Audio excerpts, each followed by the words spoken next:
As we open our 18th International Conference on World War II, we do so with the George P. Shultz Forum on World Affairs. A World War II veteran and champion of our museum, we are honored to be a part of Secretary Shultz's legacy that lives on here at the museum. Our speaker this evening, Nick Reynolds, is uniquely qualified to talk about the origins of American intelligence in World War II. As a young man, he devoured books on the war, and before he's 21, he started on a deep dive into the German resistance to Hitler from 1938 to 44, interviewing, in German of course, Wehrmacht generals and resistors who had survived the war. Nick went on to serve in the U.S. Marine Corps as an infantry officer and later as an official historian. Joining the Central Intelligence Agency, he served at home and abroad, immersing himself in the very human business of espionage. Before taking over the CIA Museum in 2010, where he was responsible for developing a strategic plan and helping to turn remarkable artifacts into compelling stories. Among other projects, Nick researched and scripted a major exhibit on the Office of Strategic Services. In his free time, he earned a PhD in history from Oxford. Now, interviewing Dr. Reynolds tonight is Dr. Bradley Hart, a senior historian at our Jenny Craig Institute for the Study of War and Democracy. Bradley earned his PhD in history from Cambridge and is the author of 2 books, including Hitler's American Friends, The Third Reich's Supporters in the United States, which was the recipient of the 2019 German Studies Association Sybil Halperin Milton Memorial Book Prize. And Bradley's also published numerous articles on interwar politics, diplomacy, and of course, spies and intelligence history. Before joining the Institute, Bradley taught at California State University, Fresno, and worked on Capitol Hill as a fellow.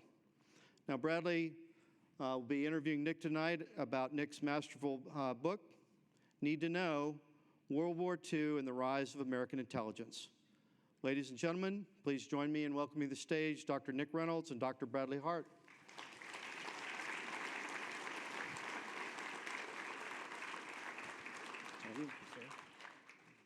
Hey, thanks, Mike.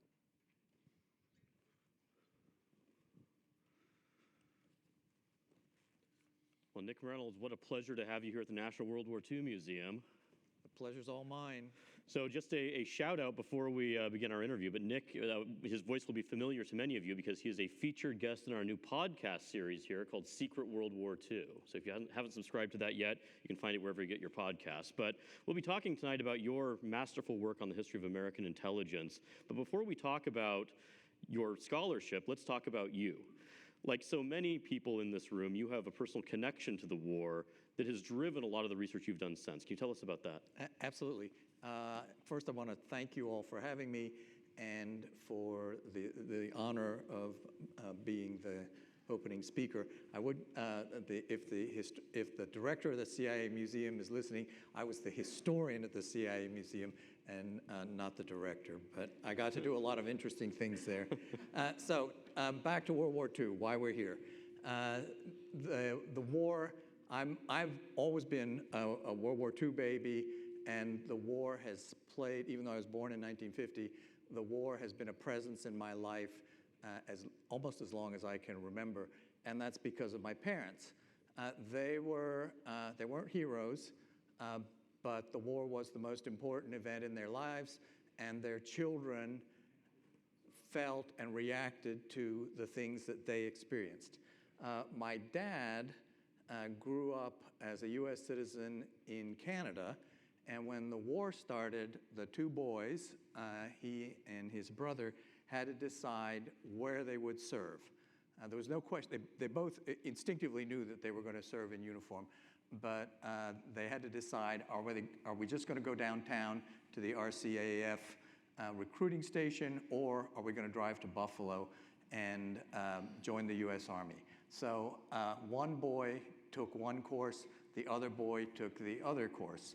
And the boy that drove to Buffalo was my father, and that's why I'm here and not in Canada tonight. So there's one very concrete consequence of the war for me.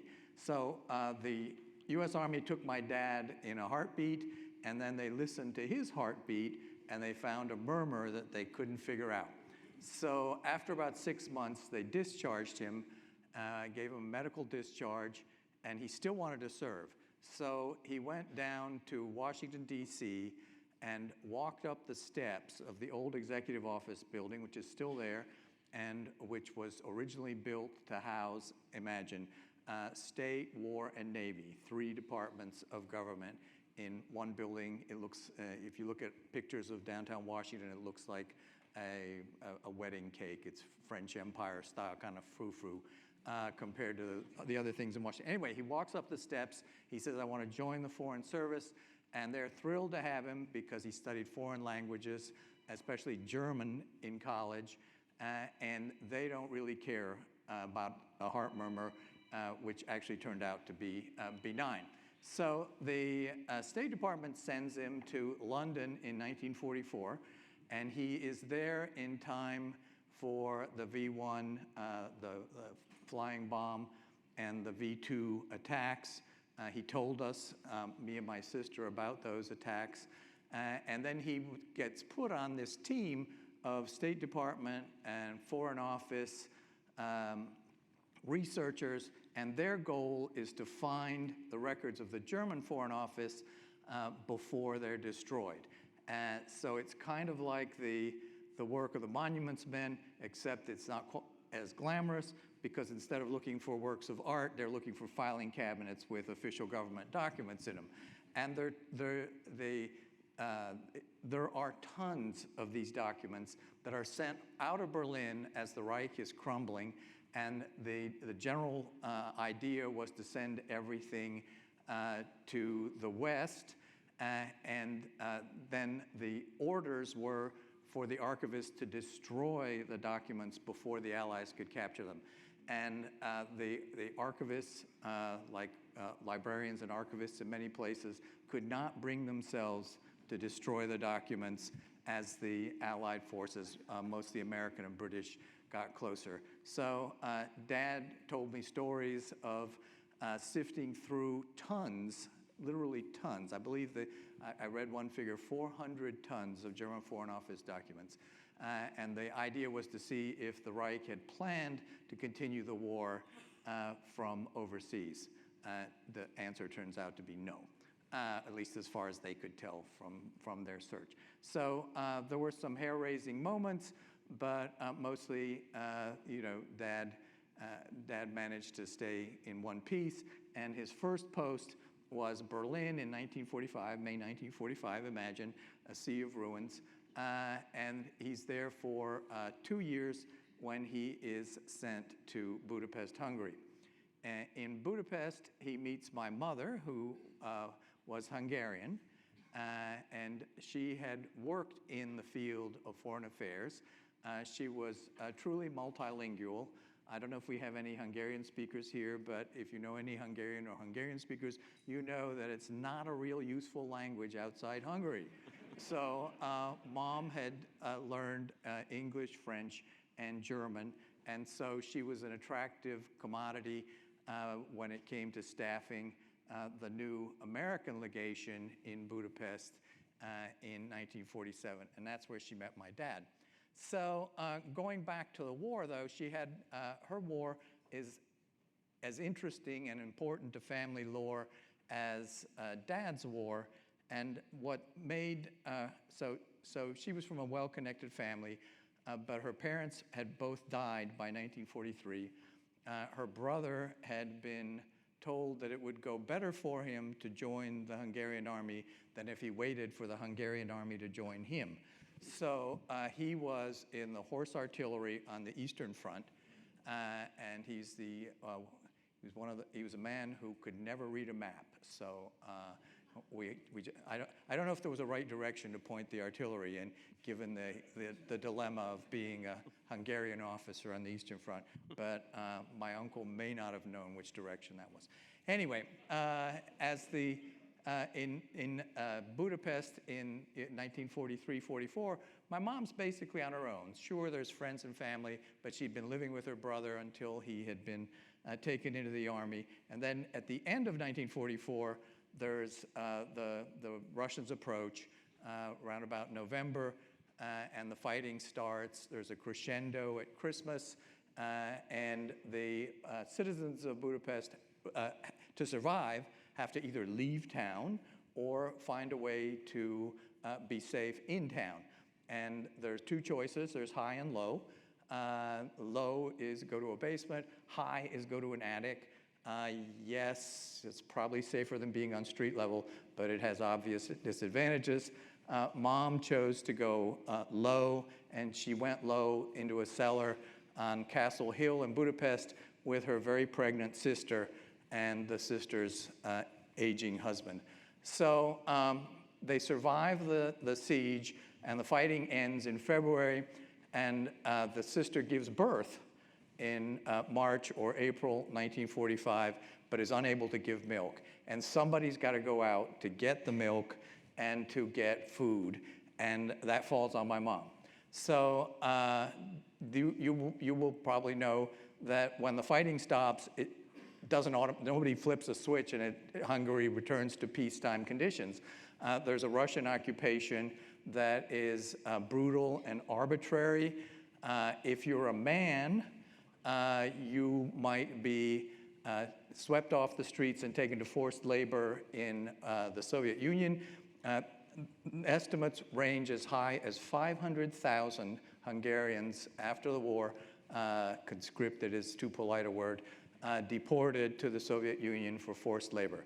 If you're a woman, it's not very good either, because the chances are you could be raped and killed. So, but be that as, and these are risks that everybody would have been aware of, and be that as it may, the family lore is that mom is the one who willingly goes out to find food to feed this young man. So for me, these little stories are things that I think of frequently.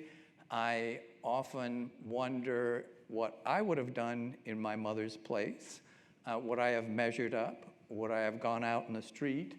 I just don't know. And as for my father, I can say that he set a precedent for me, and that I'm still following in the footsteps of the work that he started in 1944 and 45 by looking for and analyzing secret documents. Let's talk about the state of U.S. intelligence before World War II. You know, one thing we say here at the museum is that it's the war that changed the world. And that's certainly true in so many ways, and certainly true for the U.S. intelligence community. What was the state of U.S. intelligence before, let's say, December 7th, 1941? So if you go back even a little bit further, you go back to the 1930s, if my dad had been looking for a job in D.C. with his language skills, he would have had very limited choices. The State Department would have been the obvious choice, but was there any other intelligence organization or international relations, some focus in a think tank? Not so much. There was nothing like the OSS or the CIA. There was no standalone intelligence agency. There was the FBI, which was emerging from its crime busting. That's the original focus of the FBI was crime busting, and in the late 30s and early 40s, it's getting into counter-espionage, and then tries during the war to get into intelligence in a bigger way. So not too much in those two buckets. And the last bucket is signals intelligence, and that is the one that is most successful, but even that's tiny. The one that I like to read about and talk about is the Army intelligence, and they're code breakers. They are breaking the Japanese diplomatic codes, and there's a whopping 40-some people assigned to this task as the United States approaches the war. So bottom line, it's pretty slim pickings as far as intelligence in Washington goes. So the outsized figure, who we've heard mentioned already in our pre-conference symposium today several times, is William Donovan, nicknamed Wild Bill. Who is Wild Bill Donovan? How does he get the nickname, and what's he do? So outsized is a good way to describe Wild Bill's influence on intelligence in World War II. He's born in 1883 in Buffalo, and his family is middle-class Irish-American. His dad works in a rail yard and then is superintendent of a local cemetery. And Bill wants to branch out. He eventually gets to Columbia University and graduates, he completes his undergraduate studies and goes on to law school. He's in the same class as FDR at Columbia. And then after he graduates, he starts a law practice. He dabbles in politics off and on, and he joins the National Guard. He joins the 69th Regiment, which has it's still there, a beautiful armory just off Park Avenue. And 69th is really for marching back and forth, and as I shouldn't denigrate it, but that's one of its functions is to do parades and parties at the armory. And then World War I comes, and you go from doing from parades and parties to trench warfare. And Donovan just has a sixth sense for that. He's in his 30s, so he's already getting kind of old for trench warfare, but he's got a terrific amount of energy. He's a compelling leader, and he develops this sixth sense for the war in the trenches, and emerges with a chest full of medals. Goes back after the war, resumes his law practice, and then he has the adventure bug has bitten him, and he never can scratch that itch enough. So he becomes kind of a private intelligence machine. He collects influence, contacts, and he's always listening for the sound of the guns and writing to the sound of the guns. In 1919, he takes his wife on a long-promised tour of Asia, and then he hears that there's fighting in Siberia. So off he goes to Siberia and tells Ruth, "You're going to have to get home by yourself." And he remains married. He remains married. Ruth is said to have been embittered by this, and Bill was a man about town, and Ruth seems to have just taken it, not happily, but she never divorced him. So here's a guy who is immersing himself in foreign relations, and to us today, some of it's remarkable. So when he goes to Rome, he calls on Mussolini. Can you imagine? Why should Mussolini see an American lawyer? What is there? I mean, there's no compelling hook that I can find why Mussolini should devote an hour of his time to talking about world affairs with Bill Donovan. But he does so on at least 2 occasions. And on the second occasion, in 1935, Donovan says, say, Benito, I'd like to go down to Abyssinia and see how the war's going there. And Benito goes, oh, okay, sure, Bill. And off he goes to survey another war and just add that to his repertoire, the knowledge that he's absorbing. So by the time the World War II is on the horizon, here's a guy with an amazing international Rolodex and a significant amount of knowledge about foreign relations. So he creates first the Coordinator of Information, the Office of the Coordinator of Information, which then is transformed by President Roosevelt into the Office of Strategic Services, OSS for short. I would argue, OSS is kind of a unique organization in American history. It kind of combines intelligence gathering as we understand it today with covert action and covert operations. Tell us about how OSS is constructed. What's the idea behind it, and what in practice is it doing under Donovan? So you've got 3 major parts in OSS. You've got SI, secret intelligence, so those are the spies, and their job is basically to steal secrets and bring them home. Recruit agents, steal secrets, get the take for the analysts in research and analysis, and their job is to, just as it sounds, is to look at the take and produce finished intelligence. Under the same roof is special operations, and that's the covert action part. and these are paramilitary guys. These are the people who are going to work with local forces, work with the resistance in France or in Burma, and train them and direct them against the enemy. You mentioned Burma a moment ago, and that's an operation run by something called Detachment 101, which is one of these sort of special operations teams. I don't think many people remember Burma really as a theater of the war, right? It's part of the China-Burma-India theater. What's Detachment 101 up to, and who's its colorful leader, let's say? The leader of Det 101 is a gentleman named Karl Eifler, another oversized, well, in both senses. He's a big presence, and he's also a really big guy. He's about 250 pounds, well over 6 feet, and he is the very forceful leader of Det 101, which is really OSS's first entry in the field of special operations in World War II, and it goes out to China and reports to Stilwell, and Stilwell knew Eifler and basically says, "What are you doing here?" And Eifler says, "Don't you remember you asked for me?" And the backstory is it was a conversation between Stilwell and Donovan, and Donovan said something like, could I send some guys to do special ops in theater? And Stilwell, very busy in Washington, busy schedule, says something like, "Yeah, sure, okay." And then he doesn't hear anything for a few months, and then Eifler shows up. And Stilwell basically says, you can run your special ops so long as they don't conflict with anything important. So he assigns him Burma and says, see what you could do in Burma. I just don't want to hear anything. I don't want to hear anything bad about what you're doing, and come back when you have some results. And so what do? They're actually inserting teams into the jungle here. So they're doing a couple of things.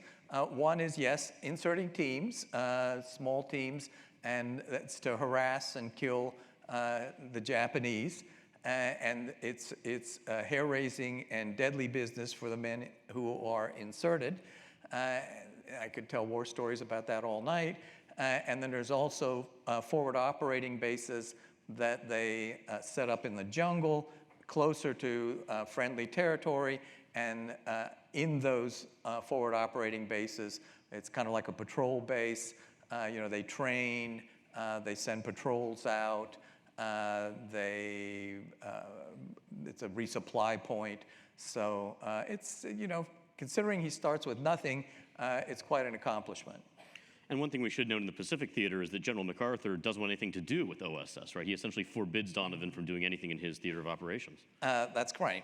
So there's 3 big parts in the Pacific. There's Nimitz's realm, there's MacArthur's Southwest Pacific, and then there's China, Burma, India.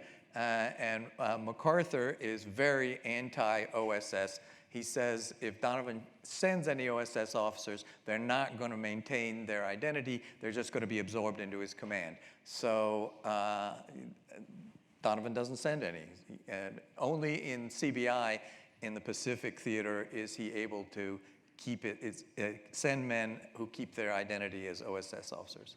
And what's fascinating is Donovan is running these CBI operations, but simultaneously running operations on the other side of the world, in Europe. So what is OSS getting up to in North Africa first, and then in France around the time of D-Day? So OSS's focus really is Europe, more than any other theater. And the idea is to support the ongoing operations first in North Africa and then in Europe. Which he does by sending some highly qualified people out there who, one of them is Bill Eddy, who is an interesting guy, worth a whole session on his own. He's a Marine in World War I, seriously wounded, has a leg wound that never fully heals, and he's also an Arabist and a scholar, university, he's a college president in the United States, teaches in Cairo for a while at the American University there, and writes the first guide to baseball in Arabic. So when the war comes, he's Donovan's kind of guy. He's the kind of guy that Donovan likes to have. And so he gets busy in North Africa organizing, preparing for the eventual landings, the torch landings that come in November 1942. So the same sort of thing occurs in France. And you see OSS developing, working with the resistance, developing operations behind the lines. I'm working now with my co-author, Katie Sanders, who I think is in the audience, on a book about one gentleman named Pete Ortiz, who works with the French resistance in southeastern France. Southeastern France, yeah. Now, Donovan himself will not be let out of the action. When D-Day comes, Bill Donovan wants to be there, and he does go. That's right. Donovan has kind of made he's like a fan, right? He goes to the home games and the away games. And he has said that he is going to go to every invasion that he can get to. So he's already been to a couple, right? He wades ashore. He doesn't really have a job on D-Day at the landing beaches, but he's there. He wades ashore. Wades ashore in Italy a couple times, and he eventually wades ashore twice in France. D-Day, both North and South D-Days, by this time, Donovan knows the D-Day plans, and he's also aware of the ultra-secret, which is that the Allies basically have broken German codes. And Churchill forbids his officers who have this knowledge from going anywhere close and getting in the line of fire. There's actually one case of a British officer who defies Churchill and flies a mission over France, is shot down. Churchill's briefed and says, rescue him or kill him. Rescue him or kill him. The American approach is not as harsh, but Donovan is told by General Marshall, General Eisenhower, not to go anywhere close to the beaches and risk himself. And the Secretary of the Navy, who's James Forrestal at this point, kind of a tough guy. He's the one with the smashed nose from his time as a boxer. And he sends a message out to the Navy ships, U.S. Navy ships in theater. If Donovan comes up your gangplank, don't allow him on board and take him over to Normandy. Guess what? Donovan does it anyway. He uses personal contacts. He's out of touch for about 5 days as he works his bolt and gets onto finds a ship where he knows the captain, and he gets out to the English Channel and watches the invasion. On D-Day itself, he's still offshore. D+1, D+2, he and David King Bruce, who's in charge of OSS operations in Europe, they find a way to get ashore. And it's almost like the Germans know they're there because the Germans strafe them on the beach. A couple of fighters come down and almost kill them both, but not quite. And then Donovan recovers. He's pretty good in combat. He's still kind of nimble, even though I think he's 61, is that right? Yeah, 61 in 1944.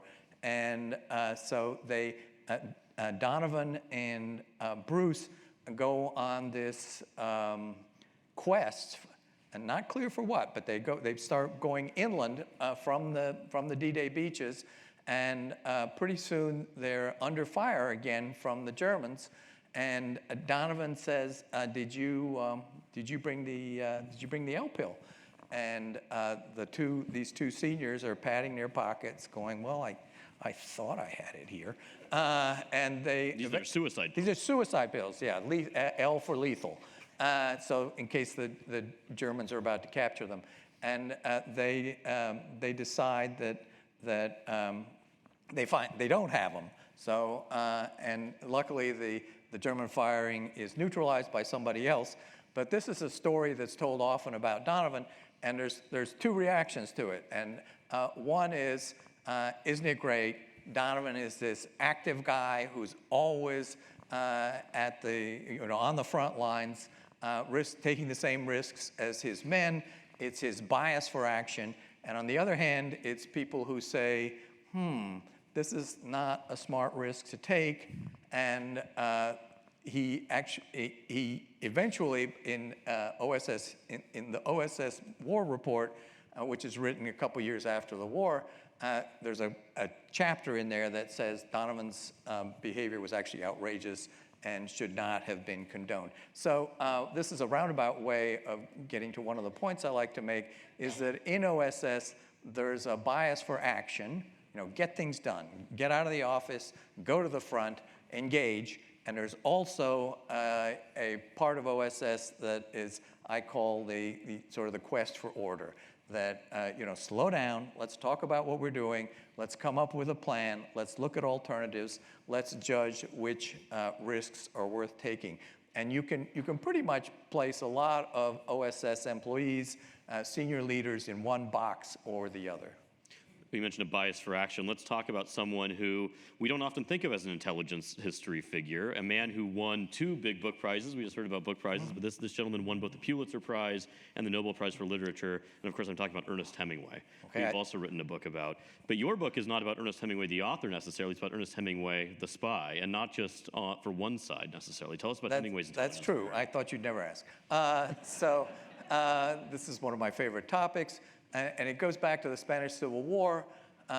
What you read in the great novel For Whom the Bell Tolls is a thinly disguised version of a true story of Ernest Hemingway, who loved secrets, he loved the shadow world, getting out in the field with Polish communist commandos who were doing the kind of special ops we were talking about a minute ago.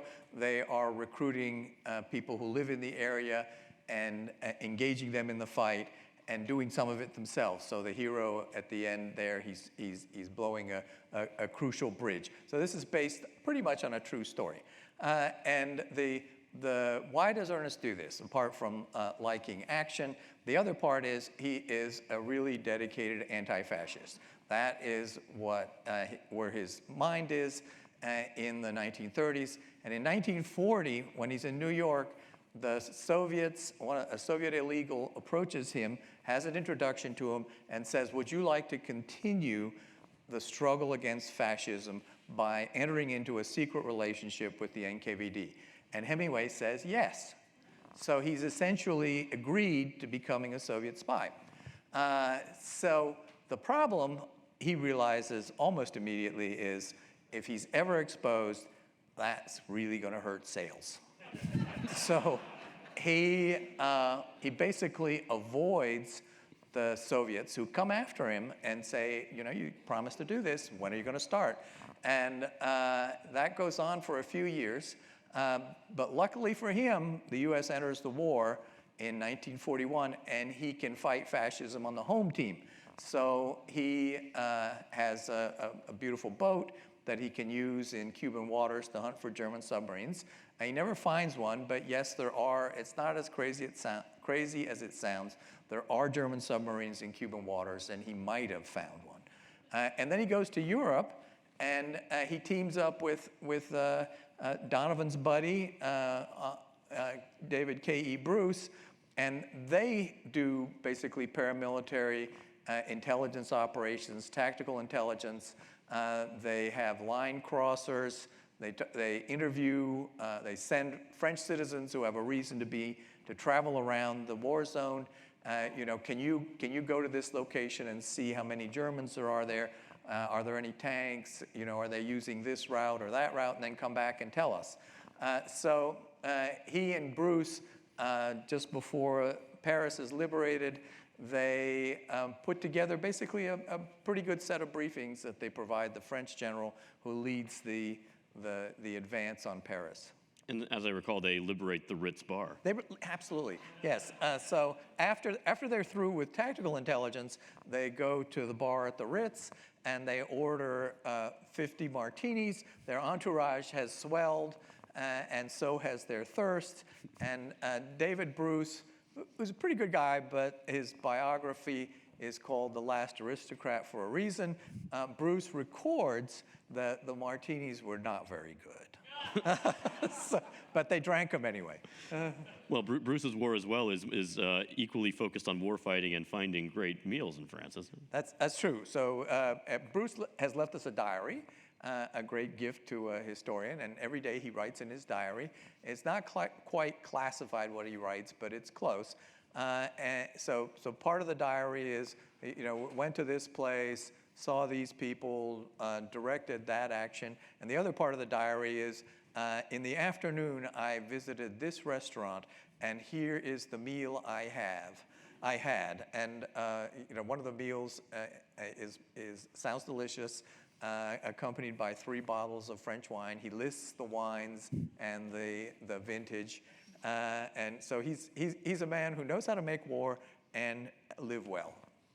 So OSS is a fascinating organization, not only for the reasons we're talking about, but for its short-lived nature. And so at the end of the war, actually just a few weeks after the end of the war, Harry Truman issues an executive order shutting down OSS. Why does Truman shut down OSS, and what's the nature of the Donovan-Truman relationship? Of course, FDR's created it, now Truman terminates it. So Truman's for Donovan, Truman's very different from Roosevelt.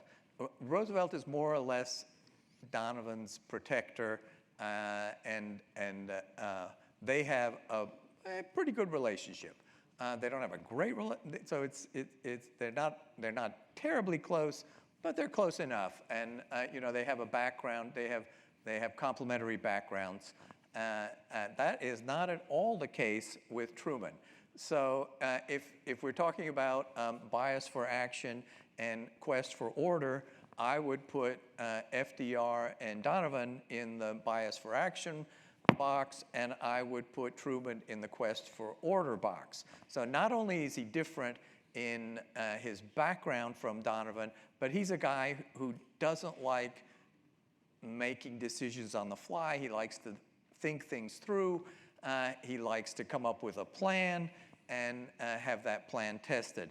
And that at the end of the war, he is in favor of continuing American intelligence, but he wants to slow down, think about it, and he's pretty sure that whatever happens, he does not want to have Donovan, with whom he's not really compatible, as the chief of American intelligence in peacetime. And so Truman orders the shutdown of OSS. Bill Donovan doesn't necessarily leave empty-handed, though. No, he takes some souvenirs with him. Bill does not leave empty-handed. Donovan has about 2 weeks from the time the order is signed and OSS is shuttered. And what he spends the nights during those 2 weeks, he's in his office and he's microfilming OSS records with a couple of his assistants. And they copy hundreds, if not thousands of frames.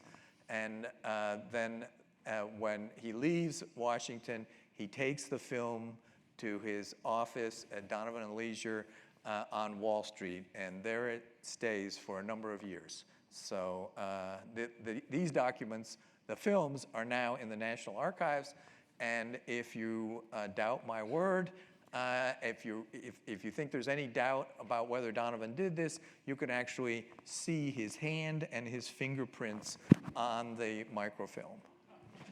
So Donovan's career in the spy world, I guess, formally is over after 1945. What happens to him? He goes on to another career. Donovan, well, it's kind of a sad ending. Donovan would like to have been continued or reappointed, but that doesn't happen. He goes to Thailand as the ambassador, and then sadly around 1954, dementia starts setting in, and he has to come back home. But there's a few other OSS alums who go on to become directors of the successor organization, the CIA. Absolutely. There are 4 OSS officers who become CIA directors over time, and that's one of Donovan's gifts to American intelligence, is the people that he introduced the idea to. This was just not. This is a profession that basically didn't exist before World War II. So that's another one of the major changes that come out of the war, is that now there's this new profession of intelligence, and there are people who have been in OSS who are interested in continuing to serve in that profession. And two of those names are, of course, Alan Dulles, Alan comes director of the CIA, and Bill Casey. Sure. Tell us about them. What did they do during the war? So during the war, Alan Dulles runs the station in Switzerland, and he gets there in late 1942, and Switzerland is more or less surrounded by, not more or less, Switzerland is surrounded by hostile territory, and this is a plus and a minus. He's very close to his target, right? Nazi Germany, and he makes good use of his position, running various kinds of operations. He basically runs a little OSS of his own in Switzerland. He has legal travelers who talk to him about what's going on secretly. They talk to him secretly about what's going on in Germany. He has another legal traveler who brings him documents from the German Foreign Office. It's actually one of the more successful, in some ways, espionage operations that OSS is involved in World War II. That's what you want. You want the documents from the enemy safe. It's one thing to talk to the foreign minister's secretary who's going to meet you for 20 minutes and tell you, yes, he's interested in this or that. But even better, you have the piece of paper where the memo that he has written, the think piece about German foreign policy. And that's what this guy delivers. Fritz Kolbe is his name. And then there's one more big case that Dulles runs, and it's called the secret surrender. And what he's trying to do is arrange the surrender of German forces in Italy. And there's a lot of toing and froing, but ultimately he succeeds and shortens that war by a few days. It could have been longer, but you didn't know when the rest of the fronts were going to collapse or the Germans were going to surrender in other parts. So, it's an amazing record. What about Casey? Bill Casey is a younger man. A lot of the OSS officers are from high upper echelon law firms, white shoe law firms on Wall Street. Bill Casey is a business lawyer from Long Island.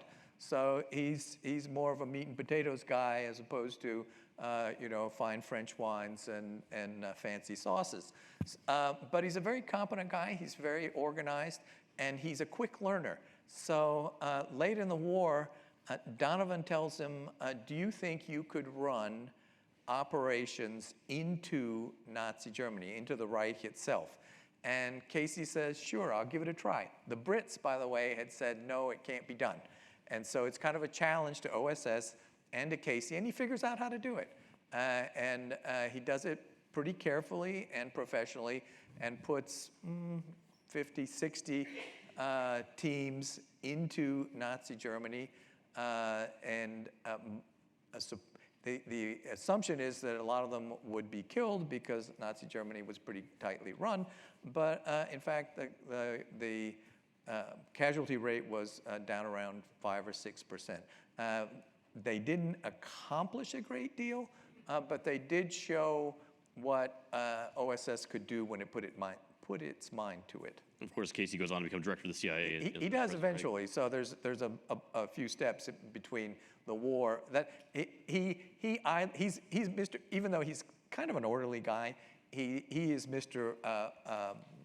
He has the bias for action, and he idolizes Donovan. Has a picture of Donovan on his desk for the rest of his life. He dabbles in politics. He's President Reagan's campaign chief, and he actually would have preferred to be Secretary of State, but he's offered director of CIA. It's a pretty remarkable story. I mean, this is an organization that operates on both sides of the globe simultaneously. Donovan goes to these places physically. He makes these landings in the middle of the war. And this is an organization that has an incredible afterlife and legacy for something that only existed for a few years during the Second World War. I am told, though I have not seen it personally, there's a statue of Donovan in CIA headquarters today. How is the OSS perceived in the intelligence community today? Generally favorably. Not everybody can tell you why they perceive it favorably, but a fair way of looking at it would be to say it opened a lot of doors. It introduced the idea of centralized intelligence. It introduced the idea of an independent intelligence agency that responds directly to its customers. If you think about it, so if you put the intelligence agency in the Pentagon, then it only responds, then it meets the needs of the Pentagon.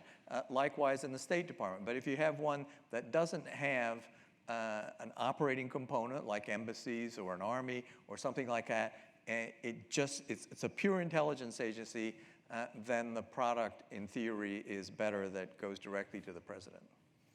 Nicholas Reynolds, thank you so much. We're going to open the floor to questions from our audience. Thank you. Thank you.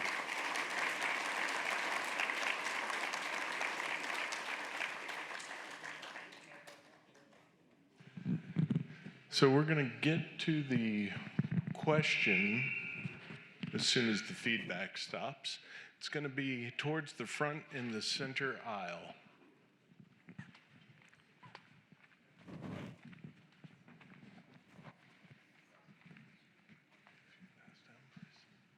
Thank you. Hello. I heard a story that there was some in the intelligence community that was aware of the imminent Japanese attack on Pearl Harbor. Can you speak to that? Yes, I've got a bit on that in my book. So I think that the fair way, this is something that there are dozens of books out there on, and the best way to characterize it is to say there was general awareness that the Japanese were going to go to war at that time, but there was very limited intelligence that pointed specifically to Pearl Harbor. And the other part of that is, was anybody in Washington sitting on information that they should have pushed out? You could say that perhaps General Marshall should have issued a stronger war warning, but there's no, to my knowledge, there is no clear indication that Pearl Harbor was going to be attacked, let alone compelling evidence that Washington sat on evidence that it should have pushed to the field that showed Pearl Harbor was going to be attacked. Got a gentleman. Next question's in the center aisle towards the back. Okay. So when you were talking about the OSS, of course, they weren't operating alone in the European theater or Burma. They were operating, I think, in close cooperation with British intelligence, which was a major factor, but you didn't mention that except to say the Brits were skeptical about being able to get anybody Right. from Nazi Germany. So would you talk So, about sure. the cooperation between the agencies? Especially in Europe, the Brits are the big brother and OSS is the little brother. You see in 1944, initially operations are planned more on the British side than the American side.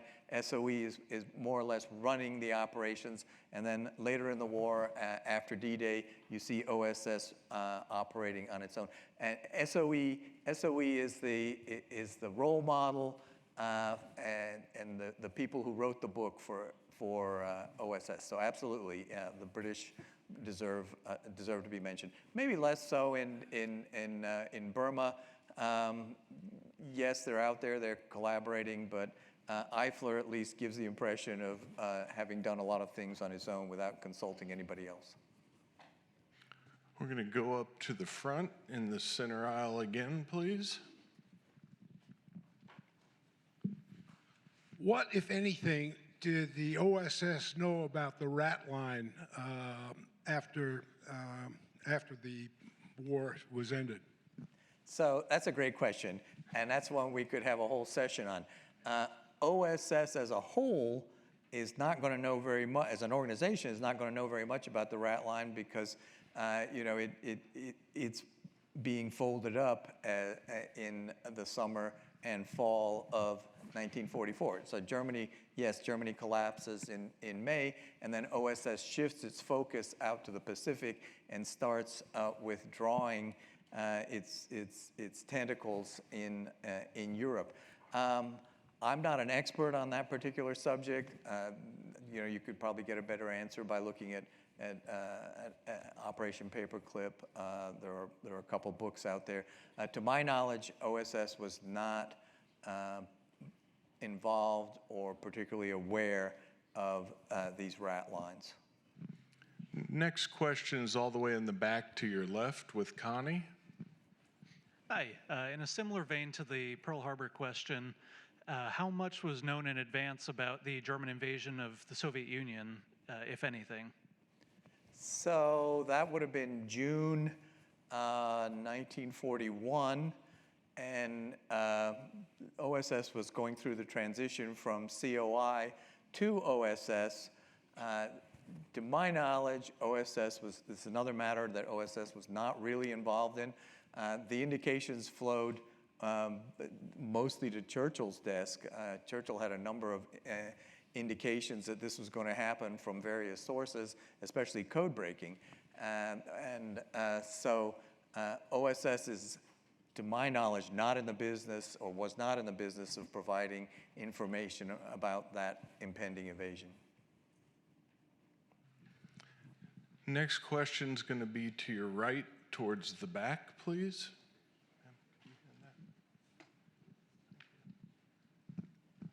Thank you for your presentation. I'd like to ask a counterfactual question, sort of a bit of counterfactual speculation.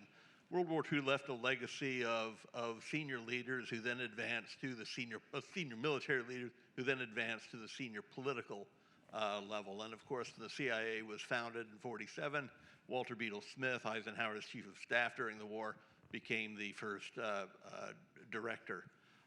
One of his first decisions, or offers rather, was to offer the deputy director job to Kenneth Strong, a British intelligence officer who was Eisenhower's intelligence, his G2, from Catherine Pass to the end of the war. He had, of course, been a very trusted, developed a very trusting relationship with the U.S. staff, which in many respects was an ideal sort of coalition staff, multinational staff. How would CIA culture have been different if its first director, but Strong eventually, I mean, he very quickly said, no, thank you, that's a nice offer, but I would, it would have to require becoming a naturalized U.S. citizen to take the job. But how would CIA culture have developed in its early years had he actually accepted that offer? So my gut says that it wouldn't have made very much difference. Strong would have been a one-off, and the various American intelligence agencies have tended to develop strong cultures of their own that are very hard for anybody to change, and the appearance of one man is going to have a marginal effect, but not a deep and long-lasting one. Next is going to be to your left towards the front. Two quick questions. How big in terms of numbers was the OSS during the war? And how personally involved was Donovan with recruiting and vetting personnel? Great questions. OSS peak strength was about 13,000. There are some 20,000 names of people who've had relationships with OSS in the files. But on any given day, the highest number is 13,000.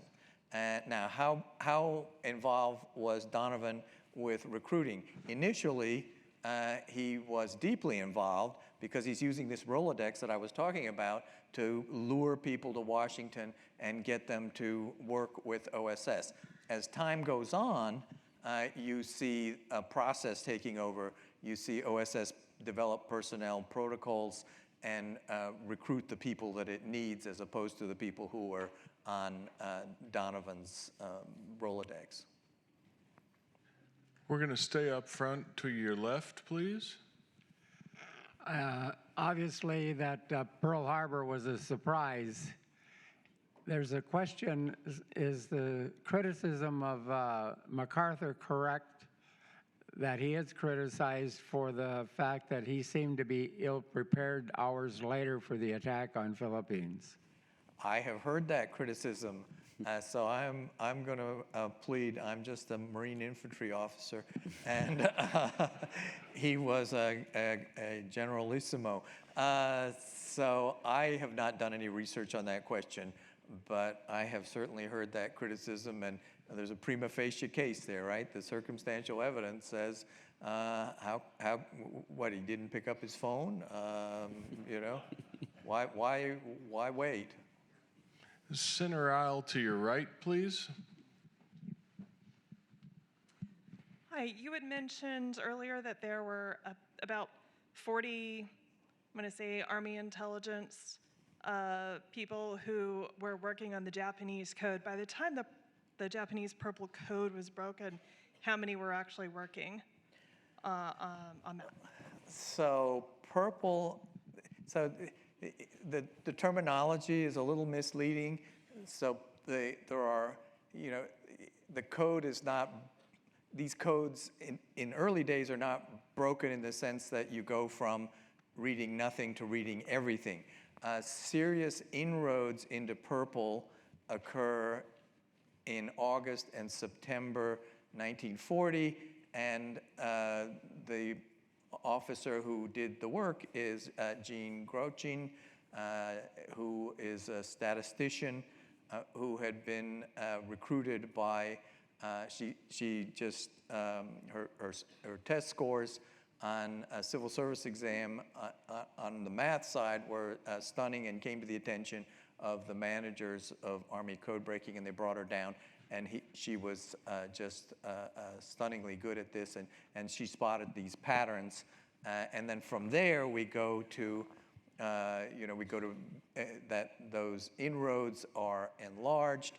And there's one story I like to tell, if you guys will bear with me, is that so as they're breaking the Japanese codes, which they do initially pretty much with paper and pencil, right? They got yellow pads, they got pencils, and they're looking for patterns on these intercepts. And then at night, there are two of these Army code breakers who are trying to reverse engineer the Japanese code system. And they're saying, well, once they have enough data, they're saying, what kind of machine would have produced this? You know, what would the settings have looked like? They're doing it in their garage. There are two guys doing it. And, you know, trial and error, weeknight, weekend after weeknight and weekend, and eventually they get it. It's just stunning. They come up, they build a machine that you can put plain text in and get the Japanese code out, and vice versa. It's an amazing accomplishment. One of the guys is named Frank Rowlett, who does it. Frank Rowlett has been in Army code breaking for quite some time. And during the war, Frank is going from, you know, station A to station B, and as many of you will know, when that happens, your clearances are sent ahead of you, right? So there's a message going to the from A to B saying Rowlett's coming, and he's got top secret clearance of this sort. So when they got ready to send that message, they found he didn't have any clearances. He was a code maker and code breaker before there was a clearance system. Next question, we're going to stay in the center aisle. You mentioned that the OSS was operating in Burma behind Japanese lines, and I was wondering, did they have any work with the Chindits or Merrill's Marauders, or were they working independently? I think they would have had, you know, they're working simultaneously in the same space. I don't think the operations were closely coordinated. You know, they're kind of dimly aware of each other rather than actively cooperating. Staying in the center. How were Bill Donovan and his group regarded by Army and Naval intelligence? Great question. Thank you for that. So there were troubled there were troubled relations with a lot of parts. He wore an Army uniform for most of the war, and there were people in the Army who welcomed him and worked well with him, and there were people who didn't want to have anything to do with him, regarding him as an interloper. So General Marshall initially was a little skeptical, and then he was won over around the time of Torch, November 1942. But by the end of the war, he'd had pretty much enough of Bill and was willing to let him go back to New York. We're going to go center aisle again to your right, gents. Sir, of the 13,000 peak number, what percentage of them were in covert ops as compared to CI and R&D? So I don't have an exact breakdown of who was in what. I can tell you roughly 2/3 of the people who were in OSS were members of the uniformed services. So, they're detailed from mostly from the Army, a few from the Navy and the Marine Corps. The number of people who actually, so then there's people who go out on paramilitary operations, and the numbers are actually quite small. So the tooth to tail ratio tells you that even an operation like OSS that's writing its own rules as it goes along still has a pretty hefty headquarters presence, and for every 100 or so people, you've got a small number, 5 or 10, who are actually deploying to the field, jumping behind enemy lines and harassing the enemy. We're going to go to the front to your left, please. Thanks very much. 1946 or 47, there's a movie that comes out, 13 Rue Madeleine, right, starring Jimmy Cagney and Richard Connie. How much of it was that accurate to the OSS? And one of the major tenets was that a German had attempted to crack into OSS. Any comment on that? So I didn't quite hear the second part of the question. One of the major tenets was Richard Connie played a German who had gotten into the OSS. And was that just fantasy, or did they try to do that? Donovan would have liked to have controlled Hollywood better in the post-war period, but you got to consider he's not the director of OSS anymore. 13 Rue Madeleine is considered pretty inaccurate. Even it's a movie we still take a look at every so often, but it's very loosely based on actual events. And to my knowledge, Germans infiltrating OSS, not so much. Soviets, however, we could talk quite a bit about that. Next is with Connie to your left, please. Thank you for your excellent presentation. I'm just curious to hear you a bit more about Donovan's adventure on D+1 on Utah Beach. It is said that he wore his World War I medals. You mentioned his limp and that kind of thing.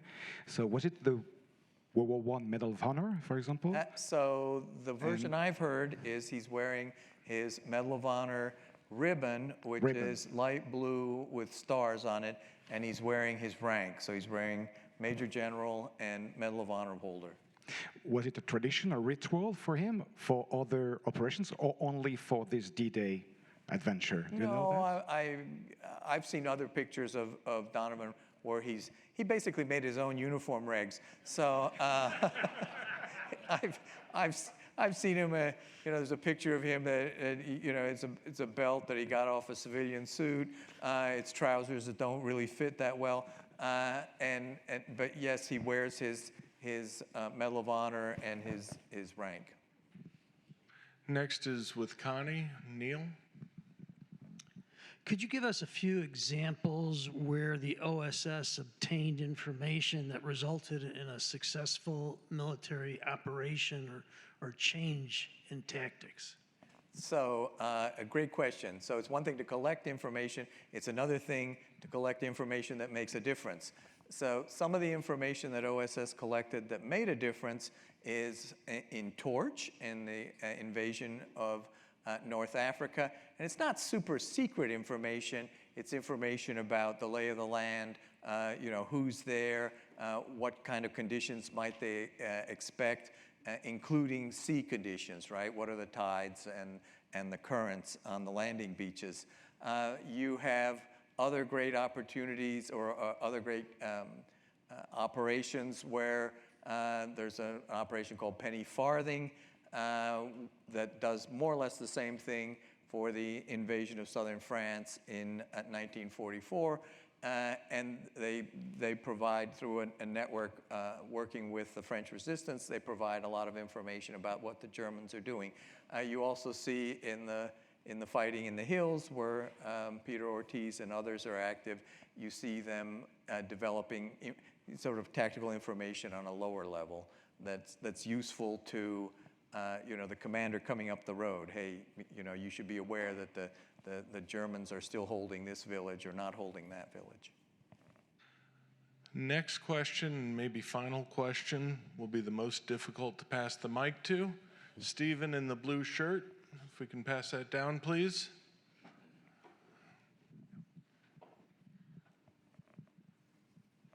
Thank you. Hey. In your talk tonight, which was just wonderful, you mentioned briefly about Donovan going to shore D-Day +2. And in your podcast with Bradley, you kind of went into that more in depth. And if someone hasn't seen that or heard that podcast yet, could you relate a little bit more of that? It's a great story. So which... when he goes, yeah, right. I know the story you mean, but the details are he's on the ship, and the captain of the ship has let him sail from the British Isles to the English Channel, and they're off the beaches. But he doesn't really want to assume responsibility for putting Donovan ashore. So Donovan basically has to he engages in a set of side deals, going from ship to ship to ship, and eventually finding someone who's willing to land him on the beach.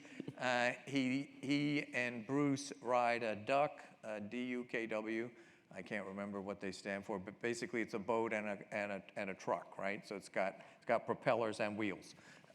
So when it comes up on the beach, it can just transition to land. And that's what Donovan's riding on when he's first, when the German fighters come down and almost hit him. And he and Bruce are riding on the hood of this vehicle. And Donovan hears, as I said, he's still very nimble, and he hears the sound of the aircraft. He knows what's coming. And so he jumps off, and Bruce, who's not really as attuned to combat, goes, whoa, where'd the general go? And jumps off after him and cuts.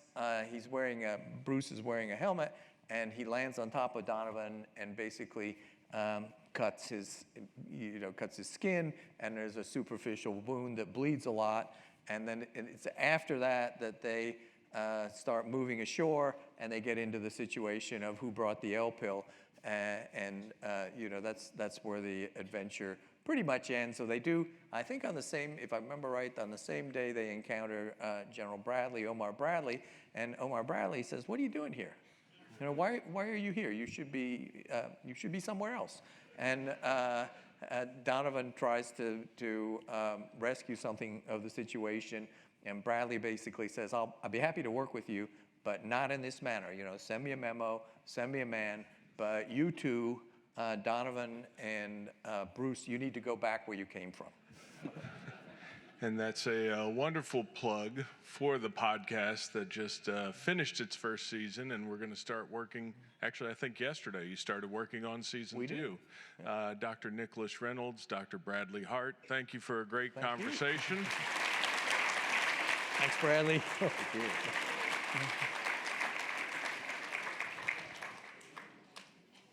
you, gentlemen. Thank you, gentlemen, and thanks to our audience. Dr. Nick Reynolds will be outside signing copies of his books. Be sure to join him. For those of you who purchased tickets for tonight's special presentation, An Evening with John McManus, please make your way across the street through the red firehouse doors to Stage Door Canteen. For everyone, please take your stuff. Please take your stuff when you leave this evening. And tomorrow morning we start in here at 08:30. Breakfast for our guests is at 06:30, second floor Arcadia Terrace. And with that, thank you and have a wonderful evening. Thank you very much.